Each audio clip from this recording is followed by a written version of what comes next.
नमस्कार साथियों, स्वागत है एक बार फिर आप सबका आल्हा उदल के वीर गाथा के इस सीरीज में, जिसमें कहानी चल रही है चेतकगढ़ की लड़ाई उर्फ खुनखुन कोरी के विवाह की कहानी, जिसमें अब तक आपने जाना कि उदल सुभिया जादूगरनी के मदद से किले में प्रवेश कर चुका था, जहां भयंकर लड़ाई हुई और अंततः किले का मुख्य द्वार तोड़ने में कन्नौज के वीर सफल हुए। यहां तक की कहानी आपने पिछले भाग में जाना। अब आगे। जैसे ही चेतकगढ़ का मुख्य द्वार टूटा, वैसे ही कन्नौज और महोबा की सेना बाढ़ की तरह किले के भीतर घुस पड़ी और बस अगले ही पल पूरा किला चीखों, टकराती तलवारों, टूटती भालों और बहते रक्त से भर उठा। अब चेतकगढ़ का हर आंगन, हर सीढ़ी, हर बुर्ज, हर प्राचीर युद्धभूमि बन चुका था। एक ओर कन्नौज के वीर हर हर महादेव का जयघोष करते हुए दुश्मनों की पंक्तियां चीर रहे थे, तो दूसरी ओर चेतकगढ़ के सैनिक चेतकगढ़ की हुंकार भरते हुए मरते दम तक मोर्चा थामे हुए थे। आकाश में तीरों की ऐसी वर्षा हो रही थी कि कई क्षणों तक सूरज का प्रकाश भी धुंधला पड़ गया। कहीं तीर किसी सैनिक की छाती चीर रहा था, तो कहीं किसी के कंधे में धंसकर उसे घुटने पर ला रहा था और कहीं ढालों पर टकराकर चिंगारियां उछाल रहा था। तलवारें ऐसी चल रही थी मानो बिजली की लपटें एक दूसरे से टकरा रही हो। किसी का वार ढाल पर अटकता तो किसी की तलवार हेलमेट चीरती, तो किसी का भाला कवच भेद कर पीठ तक निकल जाता। घोड़ों की टापों से पत्थर कांप रहे थे, हाथियों की चिघाड़ से मीनारें गूंज रही थी और घायल सैनिकों की चीखें बचाओ, मारो, हर हर महादेव के नारे ऐसा भयानक शोर पैदा कर रही थी कि पूरा चेतकगढ़ प्रलय का शंखनाद सुन रहा था। उधर वीर ढेवा अपनी भारी तलवार लिए शत्रु के भीड़ में ऐसे घुसे हुए थे जैसे भूखा सिंह भेड़ों के झुंड में घुस जाए। जो सैनिक सामने आता, ढेवा उसकी ढाल समेत दो टुकड़े कर देते। एक वार में कंधा चीरते तो दूसरे वार में भुजा उड़ा देते, तीसरे वार में घोड़े समेत सवार को धराशायी कर देते। इधर युवा पराक्रमी इंदल भी आज किसी से कम नहीं दिख रहा था। उसकी आंखों में युद्ध का तेज था और हाथों में वज्र जैसी गति। वो कभी भाला चलाता तो कभी तलवार से ढाल फाड़ता, तो कभी घायल साथी को बचाकर दुश्मनों की गर्दन पर टूट पड़ता। उसे देखकर कन्नौज की सेना का उत्साह और भी दोगुना हो गया था। उधर गाजर के सभी राजा जो इस महायुद्ध में आल्हा उदल का साथ देने आए थे, वे भी अपने अपने दलों सहित चेतकगढ़ की सेना पर भयंकर कहर बनकर टूट पड़े थे। कोई गदा से सैनिकों की पक्ति चूर कर रहा था, कोई भाले से घोड़ों की चाल रोक रहा था, तो कोई तीरों की ऐसी बौछार कर रहा था कि प्राचीर पर खड़े तीरंदाज एक एक कर नीचे गिरने लगे। उन सभी राजाओं के संयुक्त प्रहार से चेतकगढ़ की सेना कई स्थानों पर डगमगाने लगी थी।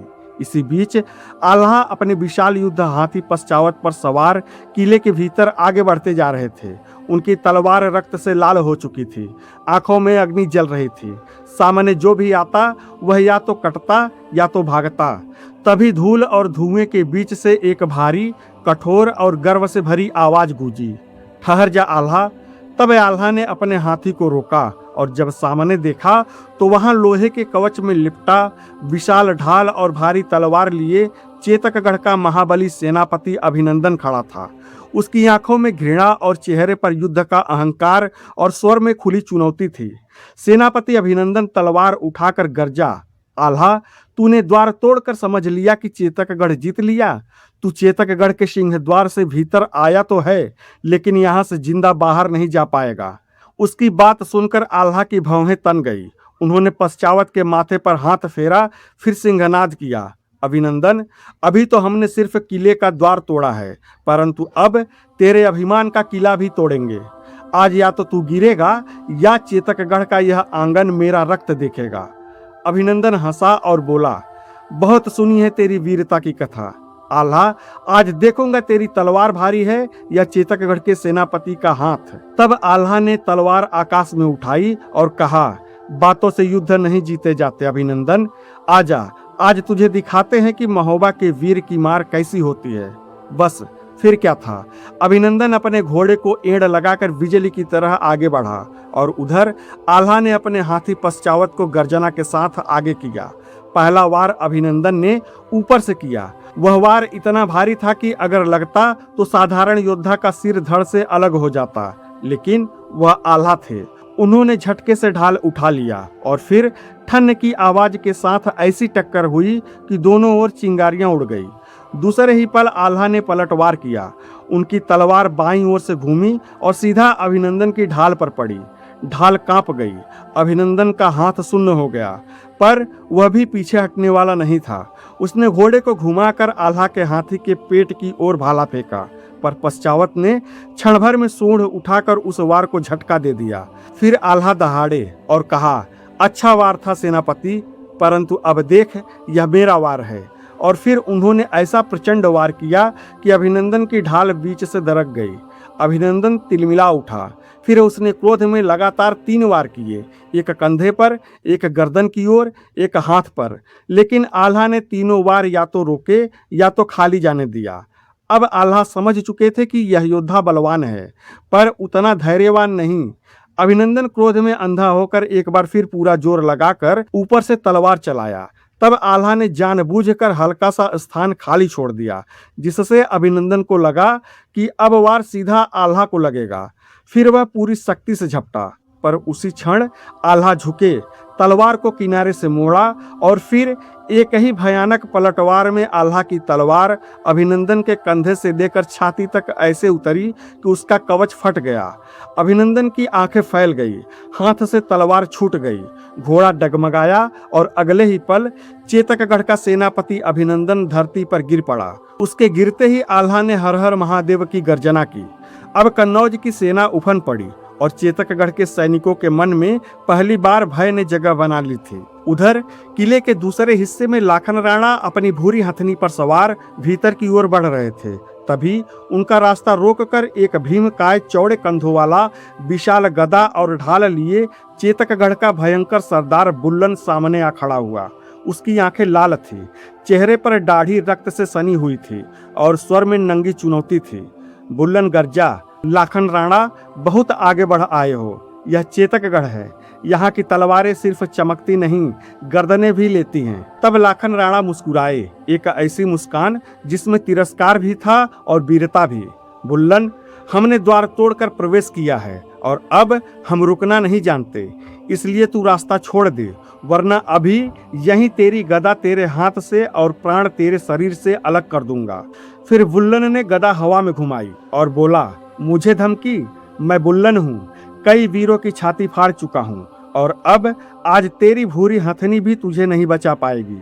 तब लाखन राणा ने भाला आगे तान दिया, तो आजा, देखते हैं तेरी गदा भारी है या कन्नौज के राजकुमार का प्रहार। और फिर बुल्लन गरजते हुए सीधे आगे लपका। उसकी गदा हवा चीरती हुई भूरी हथनी के मस्तक की ओर आई, पर लाखन ने क्षण भर में भाला मोड़ा, जिससे गदा और भाले की ऐसी टक्कर हुई कि धातु की गूंज दूर तक फैल गई। बुल्लन ने दूसरा वार नीचे से किया, परंतु लाखन ने हथनी को मोड़ लिया, जिससे वार खाली चला गया और उसी क्षण लाखन का भाला बुल्लन की ढाल पर जा धंसा। ढाल पीछे ढकेली गई। बुल्लन लड़खड़ाया, लेकिन गिरा नहीं। लेकिन अब वह और भी उग्र हो गया था। उसने गदा को दोनों हाथों से पकड़ा और पूरी शक्ति से लाखन के ऊपर दे मारा। तब लाखन झुक गए। वह वार उनके सिर के ऊपर से निकलकर हथनी के कवच पर लगा और कवच से चिंगारियां उड़ गई। अब लाखन की आंखें लाल हो गई। अब बहुत हुआ, कहते हुए उन्होंने भाले को पीछे खींचा, फिर बिजली की गति से सीधा बुल्लन की छाती की ओर छोड़ा। बुल्लन ने ढाल आगे की, परंतु भाला ढाल को चीरता हुआ बुल्लन की छाती के अंदर तक घुस गया। बुल्लन तड़पा, पर अभी भी वह खड़ा था। तभी लाखन राणा हथनी से आधे उठे, तलवार निकाली और एक घातक वार किया। बुल्लन की गर्दन के पास ऐसा प्रहार हुआ कि उसका शरीर घूम गया। गदा हाथ से छूट गई और वह रक्त उगलता हुआ घुटने के बल गिर पड़ा। अगले ही पल चेतकगढ़ का सरदार बुल्लन धरती चूम चुका था। तब लाखन राणा ने हर हर महादेव का नारा लगाया और उधर किले की ऊंची प्राचीर पर, जहां वक्त भी रक्त की गंध से भारी हो चुकी थी, वहां इतिहास का सबसे भयंकर द्वंद्व अपने चरम पर पहुंच चुका था। एक ओर वीर उदल, जिनकी तलवार अब तक असंख्य सैनिकों का अंत कर चुकी थी, और दूसरी ओर चेतकगढ़ का महावीर, अभिमानी, उग्र और प्रचंड योद्धा कालिंदी पाल, जो अभी तक प्राचीर का अंतिम अभेद्य स्तंभ बना खड़ा था। कालिंदी पाल ने तलवार घुमाते हुए दहाड़ा उदल, तूने बहुत रक्त बहा लिया, अब तेरी कथा यहीं समाप्त होगी। अब उदल की आंखें अंगार हो उठी। कालिंदी, तेरा समय बीत चुका है। आज इस प्राचीर पर या तो तू गिरेगा या उदल। और अगले ही क्षण दोनों की तलवारें बिजली की तरह टकराई। पहला वार कालिंदी ने बाएं कंधे पर किया। उदल ने उसे ढाल से रोका और उसी क्षण दाहिने से पलटवार किया और बचाव में कालिंदी पीछे हटा और नीचे झुककर उदल के पैरों की ओर वार कर दिया।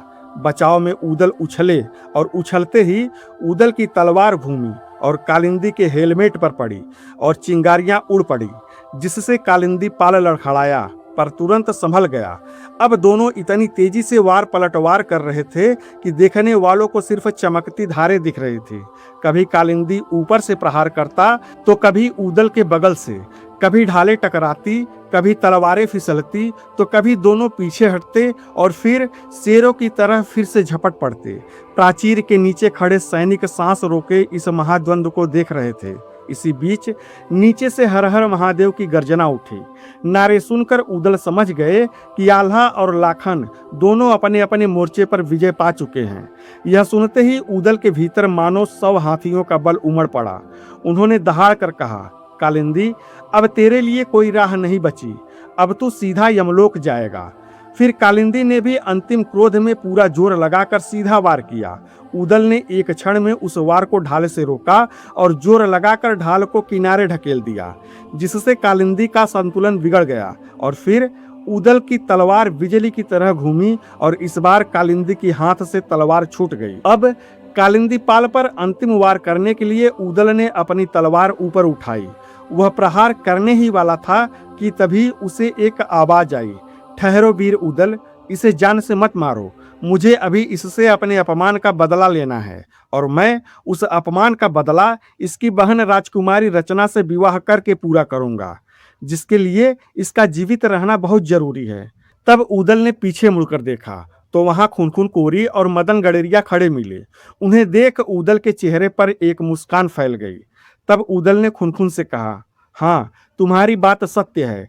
अभी तो तुम्हारा विवाह भी राजकुमारी रचना से करवाना है। अगर आज यह मर गया तो तुम्हारी पत्नी रात रात भर अपने भाई के लिए आंसू बहाती रहेगी। तुम सत्य कह रहे हो, मैं इसे मारूंगा नहीं, पर बांधूंगा जरूर, और जब तक तुम्हारा विवाह नहीं हो जाता इसे मुक्त नहीं करूंगा। फिर उदल ने लगभग गुर्राते हुए कहा, बांध लो इसे। फिर तो खुनखुन ने एक पल की भी देरी नहीं की। उसने तुरंत कालिंदी पाल को बांधकर कैद कर लिया। अभी उदल और खुनखुन कोरी कालिंदी पाल को बांधकर खड़े ही हुए थे कि तभी वहां मेहंदी पाल पहुंच गया। उसने चिल्लाते हुए कहा कि तुम्हारी इतनी हिम्मत कि तुमने मेरे भाई कालिंदी को कैद कर लिया। यह कहते हुए हाथों में तलवार लिए वह उन दोनों पर झपट पड़ा, परंतु तभी बीच में मदन गडेरिया आकर उसका रास्ता रोक लिया। क्रोध में आंखें लाल किए मेहंदी पाल ने तलवार मदन के ऊपर चलाया, परंतु बिजली की फुर्ती से मदन ने उसके तलवार वाले हाथ को पकड़ा और एक जोर का झटका देकर मेहंदी पाल को जमीन पर पटक दिया, जिससे मेहंदी पाल के मुख से एक हल्की कराह निकली। और फिर खुनखुन ने बिना एक पल की देरी किए मेहंदी पाल को भी कैद कर लिया और हर हर महादेव का एक जोरदार नारा लगाया। अब तक चेतकगढ़ की धरती रक्त से लाल हो चुकी थी। किले की प्राचीरों पर कन्नौज के वीर सैनिक विजय के नारे लगा रहे थे। मुख्य द्वार टूट चुका था। सेनापति अभिनंदन रणभूमि में ढेर हो चुका था। सरदार बुल्लन भी मारा जा चुका था। उधर राजा हरिपाल के दोनों पुत्र भी कैद हो चुके थे। जब यह सारी खबरें एक एक करके राजा हरिपाल के कानों तक पहुंची तो उनका हृदय क्रोध, पीड़ा, अपमान और चिंता से जल उठा। उसने देखा कि चेतकगढ़ की अजेय माने जाने वाली दीवारें अब कांप रही थी। उसके श्रेष्ठ योद्धा गिर चुके थे और यदि अब भी निर्णय न लिया गया तो पूरा किला लूट, अग्नि और विनाश में डूब जाएगा। तब राजा हरिपाल ने स्वयं रणभूमि में उतरने का निर्णय लिया। अब महल के भीतर से भारी नगाड़े बज उठे। सैनिकों ने देखा कि राजसी शस्त्रागार का विशाल द्वार खुला और वहां से स्वर्ण मंडित कवच पहने, मस्तक पर राज मुकुट समान युद्ध शिरस्त्राण धारण किए, हाथ में विशाल गदा और कमर में तलवार लगाए चेतकगढ़ नरेश राजा हरिपाल अपने विशाल युद्ध हाथी पर सवार होकर स्वयं रणभूमि की ओर बढ़ रहे थे। उनके हाथी की हर चाल से धरती कांप रही थी। पीछे शेष सैनिक घायल होने पर भी अपने राजा को देखकर फिर से संभलने लगे। जो भाग रहे थे वे रुक गए, जो कांप रहे थे फिर से खड़े हो गए, और जो मरने को तैयार थे उनकी आंखों में फिर से ज्वाला जल उठी। उधर आल्हा अपने हाथी पश्चावत पर सवार रणभूमि के मध्य खड़े थे। उनकी तलवार रक्त से भीगी थी, ढाल पर वारों के निशान थे, और उनके चारों ओर कन्नौज, गाजर और सहयोगी राजाओं के वीर विजय के उमंग में खड़े थे। तभी राजा हरिपाल ने अपने हाथी को आगे बढ़ाकर गर्जना की, ठहरो आल्हा। राजा की आवाज से पूरा रण क्षेत्र क्षण भर को थम सा गया। तलवारें रुक गई, तीर थम गए, भाले नीचे हो गए और घोड़े फुफकारते हुए स्थिर हो गए। और अब सबकी दृष्टि केवल दो महावीरों पर टिक गई, एक ओर आल्हा, दूसरी ओर राजा हरिपाल। हरिपाल ने ऊंचे स्वर में कहा, आल्हा, तुमने मेरे किले में प्रवेश किया, मेरे वीरों को मारा, मेरे पुत्रों को बंदी बनाया और चेतकगढ़ को विनाश के द्वार पर लाकर खड़ा कर दिया। मैं सराहना करता हूं तुम्हारी साहस का, पर अब अंतिम निर्णय शस्त्रों से नहीं, वीरों की रीति से होगा। राजा हरिपाल की बात सुनकर आल्हा की आंखें सिकुड़ गई। उन्होंने गंभीर स्वर में पूछा, कहो राजा हरिपाल, अब क्या चाहता है चेतकगढ़ का राजा? तब हरिपाल ने अपनी गदा उठाकर समस्त सेना के सामने घोषणा की, अब मेरे और तुम्हारे बीच मल्ल युद्ध होगा। यह सुनते ही चारों ओर एक भारी सनसनी फैल गई। हरिपाल आगे बोला, यदि इस मल्ल युद्ध में तुम जीते तो तुम्हारी शर्त मानी जाएगी, पर यदि मैं जीता तो तुम्हें अपने सभी सैनिकों सहित मेरे पुत्रों को मुक्त करके यहाँ से वापस लौटना होगा। राजा के चुनौती से क्षण भर के लिए पूरा रण क्षेत्र जैसे सांस रोके खड़ा रह गया। यह कोई साधारण प्रस्ताव नहीं था, यह था रक्तपात रोकने का अंतिम राजसी दाव। आल्हा ने क्षण भर के लिए हरिपाल को गहराई से देखा तो उन्हें महसूस हुआ कि आज उनके सामने यह कोई डरा हुआ राजा नहीं था, यह एक ऐसा क्षत्रिय था जो पराजय के कगार पर खड़े होकर भी मर्यादा, साहस और अंतिम सम्मान बचाने निकला था। आल्हा मुस्कुराए, फिर अपनी तलवार म्यान में रख दी, ढाल नीचे कर दी और ऊंचे स्वर में बोले, हरिपाल, वीर की चुनौती से जो घबरा जाए वह आल्हा नहीं हो सकता। फिर तो कन्नौज की सेना से आल्हा के नाम का जयघोष गूंज उठा। आल्हा ने आगे कहा, तुम्हारा प्रस्ताव स्वीकार है। आज निर्णय रक्त की नदी से नहीं, वीरों के बाहुबल से होगा। यदि मैं हार गया तो तुम्हारी शर्त अवश्य मानूंगा, पर यदि मैं जीता तो चेतकगढ़ को धर्म, न्याय और प्रतिज्ञा के अनुसार झुकना होगा। तब राजा हरिपाल ने सिर हिलाया और कहा कि मुझे भी तुम्हारा शर्त स्वीकार है। अब युद्ध रुक गया। अब पूरा रण क्षेत्र मल्ल युद्ध का साक्षी बनने को तैयार था। और फिर जो किला कुछ ही क्षण पहले चीखों और टकराती तलवारों से गूंज रहा था, अब वह एक विराट अखाड़े में बदल गया। दोनों ओर की सेनाएं पीछे हट गई। मध्य में पत्थरों और रक्त से सनी भूमि को खाली किया गया। घायल सैनिक भी अपने घाव भूलकर उठ बैठे। तीरंदाज प्राचीरों पर झुक गए। ढेवा, इंदल, लाखन राणा, उदल, खुनखुन कोरी, मदन गडरिया, चाचा ताल्हन सैयद, सभी की दृष्टि अब उसी अखाड़े पर थी। इधर महल की जालीदार खिड़की से राजकुमारी रचना भी कांपते हृदय से यह दृश्य देख रही थी। उसके लिए यह क्षण सिर्फ राज्य का नहीं, उसके भविष्य, प्रेम और परिवार का भी निर्णय था। दोनों वीर अपने अपने हाथियों से उतरे। आल्हा ने कवच का ऊपरी भार उतारा। हरिपाल ने भी अपनी गदा एक ओर रख दी। अब न तलवार, न भाला, न तीर, न ढाल, अब केवल बाहुबल, पकड़, धैर्य, संतुलन और प्राण अर्पण के संघर्ष से इस युद्ध का निर्णय होने वाला था। फिर क्या था? नगाड़ा बजा और अगले ही क्षण दोनों महावीर एक दूसरे पर टूट पड़े। आल्हा और हरिपाल का भीषण मल्ल युद्ध अब शुरू हो चुका था। पहली भिड़ंत में ही दोनों ने एक दूसरे के कंधे जकड़ लिए। उनकी भुजाओं की नसें तन गई और पत्थर पर घिसने लगी। मांसपेशियां फड़क उठी और दोनों एक दूसरे को पीछे ढकेलने लगे। हरिपाल आयु में बड़े तो थे ही, पर अनुभव में भी भारी थे, जबकि आल्हा युवा शक्ति, युद्धाभ्यास और अदम्य बल का प्रतीक थे। हरिपाल ने अचानक दाहिना कंधा झटका और आल्हा की कमर पकड़कर उन्हें पलटने का प्रयास किया, जिसे देख कन्नौज की सेना से एक साथ आवाज उठी, दादा सावधान। लेकिन आल्हा क्षण भर में घूमे, अपना भार नीचे गिराया और हरिपाल की कलाई जकड़ ली और दोनों फिर से अलग हुए और फिर झपटे, फिर भिड़े। इस बार हरिपाल ने अचानक बाएं हाथ से आल्हा की गर्दन पकड़ ली और दाहिने हाथ से उसकी कमर कस ली। यह एक पुरानी राजसी मल्ल चाल थी। यदि लग जाती तो प्रतिद्वंदी सीधे धराशायी हो सकता था। कुछ क्षणों के लिए ऐसा लगा मानो आल्हा सचमुच दब गए हों, जिसे देख राजकुमारी रचना की सांसें अटक गई और खुनखुन कोरी के हाथ मुट्ठी से बंध गए और उदल आगे बढ़ने को हुए। पर लाखन राणा ने उन्हें रोक लिया और कहा कि नहीं, यह वीरों का निर्णय है, जो हो रहा है होने दो। उधर आल्हा ने अपने दोनों पैरों को दृढ़ता से जमाया, घुटनों को मोड़ा, छाती फुलाई और हर हर महादेव की एक जोरदार गर्जना के साथ उन्होंने पूरा शरीर घुमाकर हरिपाल की पकड़ तोड़ दी। पकड़ छूटते ही आल्हा ने बिजली की तेजी से हरिपाल की भुजा के नीचे हाथ डाला, दूसरे हाथ से पीठ पकड़ी और उन्हें ऊपर उठाने का प्रयास किया, परंतु हरिपाल भी कम नहीं थे। उन्होंने अपना भार नीचे डाला, घुटना आगे टेका और आल्हा को रोक लिया। अब दोनों के माथे पर पसीना चमक रहा था, धूल उनके शरीर से चिपक चुकी थी। रक्त रंजित रणभूमि के बीच यह मल्ल युद्ध अब देवताओं के संग्राम जैसा प्रतीत हो रहा था। अब तक दोनों कई बार एक दूसरे को ढकेल चुके थे, पलट चुके थे। कलाई, कंधा, कमर, जांघ, हर चाल आजमाई जा चुकी थी।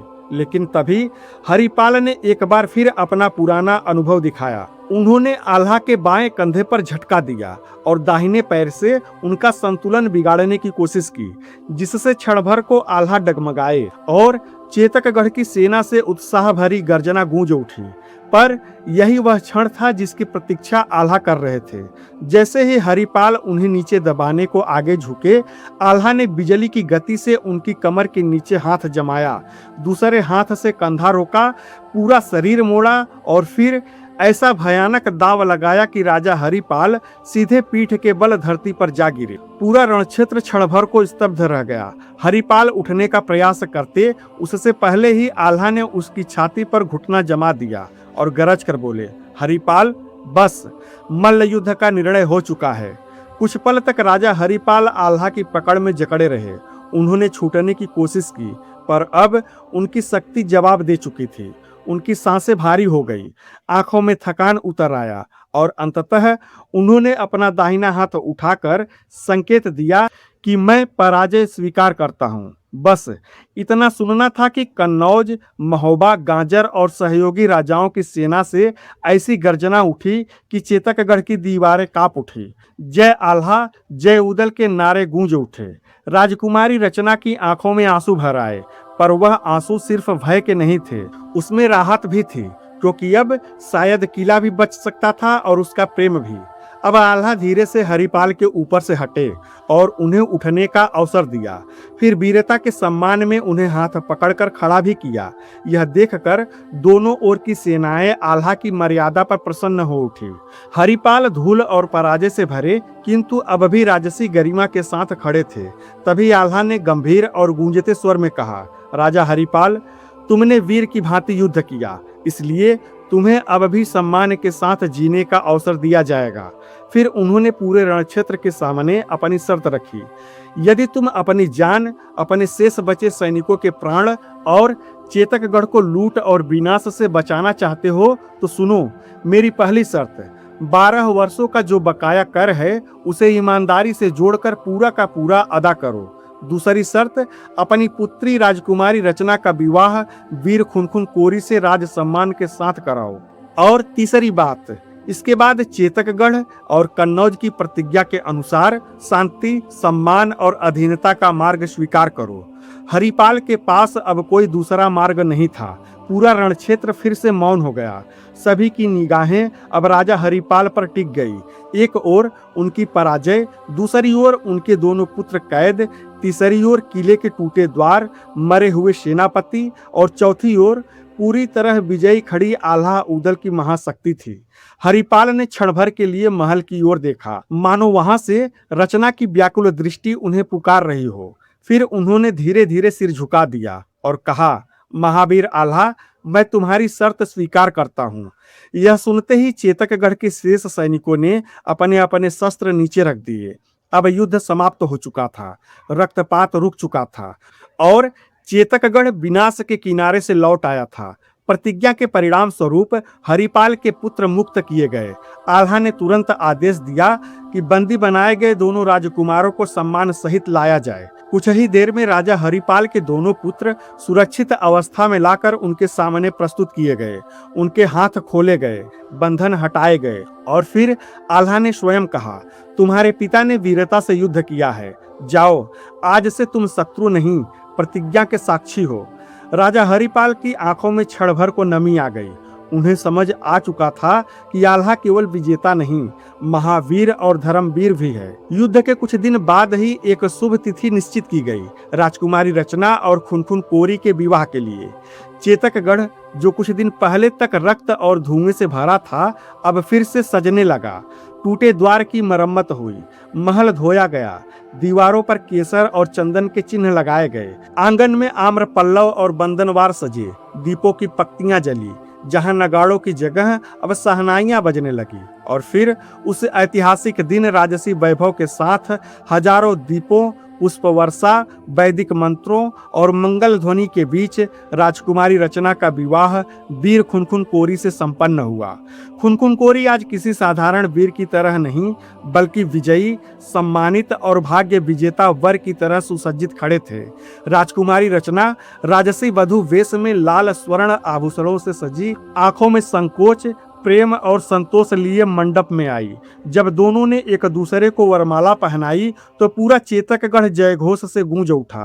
कहते हैं, उस क्षण रचना की आंखों में जो चमक थी वह किसी राज्य की नहीं, बल्कि अपने प्रेम की जीत की चमक थी। विवाह के बाद राजा हरिपाल ने अपने कोषाध्यक्षों को आदेश दिया, 12 वर्षों का बकाया कर ईमानदारी से जोड़ा गया। स्वर्ण मुद्राएं, रजत, रत्न, करपत्र और उपहार सभी एकत्र किए गए। फिर राज्यसभा में पूर्ण राजकीय सम्मान के साथ राजा हरिपाल ने 12 वर्षों का बकाया कर लाखन राणा को सौंप दिया। लाखन राणा ने उसे स्वीकार किया और घोषणा की, आज से चेतकगढ़ ने अपनी प्रतिज्ञा पूर्ण की।